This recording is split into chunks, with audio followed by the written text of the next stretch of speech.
국민의힘의 새로운 지도부를 뽑는 전당대회 공식 행사가 현재 일산 킨텍스에서 진행되고 있습니다. 국민의힘은 오늘 전당대회 현장에 최대 10,000여 명이 모일 것으로 예상했는데요. 1호 당원인 윤석열 대통령도 오늘 전당대회에 참석합니다. 현직 대통령이 전당대회에 참석하는 것은 2016년 새누리당 시절 박근혜 전 대통령 이후 7년 만입니다. 윤석열 대통령은 인사말을 한 뒤에 개표가 시작되기 전 자리를 뜰 것으로 알려졌습니다. 네, 오늘 행사의 하이라이트라고 할 수 있는 개표 결과 발표는 4시 45분쯤에 시작이 됩니다. 만약 당대표 선거에서 과반 득표자가 나오게 되면 청년 최고위원 1명과 최고위원 4명, 또 당대표 당선자의 수락 연설 후에 정진석 비대위원장이 새로운 당대표에게 당기를 인수인계하면서 행사가 종료가 됩니다. 만약에 당대표 후보 중에서 과반 득표자가 없을 경우엔 청년 최고위원 1명과 최고위원 4명 당선자들의 수락 연설이 이뤄진 후에 당대표 선거 결과 진출자, 그러니까 1, 2위 후보가 발표가 됩니다. 지금 이 시각 전당대회 현장에 나가는 취재기자 연결해서 조금 더 자세한 내용 들어보도록 하겠습니다. 김보윤 기자. 네, 국민의힘 전당대회가 3시부터 공식 행사를 시작했습니다. 전당대회는 당 최대 축제인데다 코로나19 이후 최대 규모의 대면 행사이기도 한 만큼 열기가 뜨거운데요.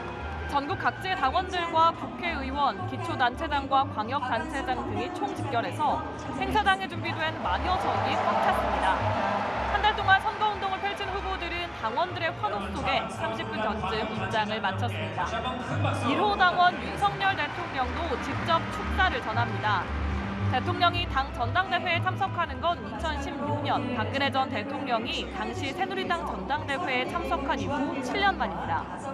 윤 대통령은 축사를 통해서 정부가 추진하는 연금과 노동, 교육 등 3대 개혁의 필요성을 강조하면서 친정인 국민의힘의 협력을 당부할 것으로 보입니다.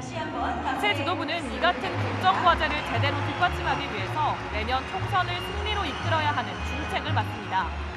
집권 여당이 국회 다수 의석을 차지해야 국정 과제와 관련한 입법 절차를 수월하게 진행할 수 있기 때문입니다. 네, 투표는 어제 마무리가 됐는데요. 결과는 언제쯤 발표되나요? 네, 나흘간 진행된 당원 투표 결과는 오후 4시 45분쯤 청년 최고위원과 최고위원, 당대표 당선자 순으로 발표됩니다.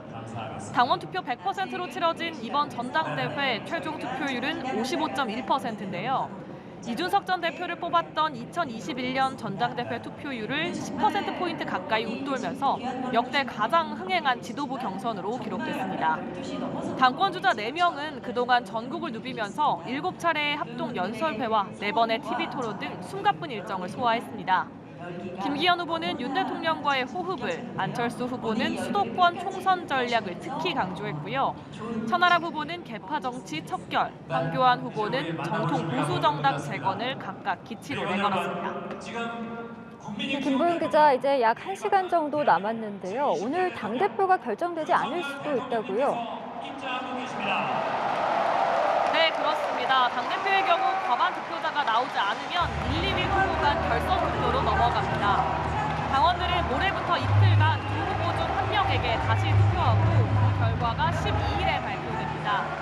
일단 국민의힘 지지층을 대상으로 한 여론조사기관의 조사에서 선두를 달려온 김기현 후보는 과반 투표로 승부를 오늘 끝낼 것으로 기대하고 있는데요. 나머지 세 후보는 결선 투표로 갈 거라고 내다보면서 양자 대결에서는 이 후보를 꺾을 수 있다고 자신하고 있습니다. 만약 결선 투표가 진행된다면 내일 열리게 될 1대1 토론에서는 어느 때보다 거센 설전이 오갈 것으로 보입니다. 특히 결선 투표에 진출하지 못할 두 후보 지지층의 향배가 주목되고요. 청년 최고위원을 포함해 5명의 최고위원은 다득표자 순으로 선출되기 때문에 오늘 전당대회에서 판가름이 납니다. 지금까지 일산 킨텍스에서 전해드렸습니다.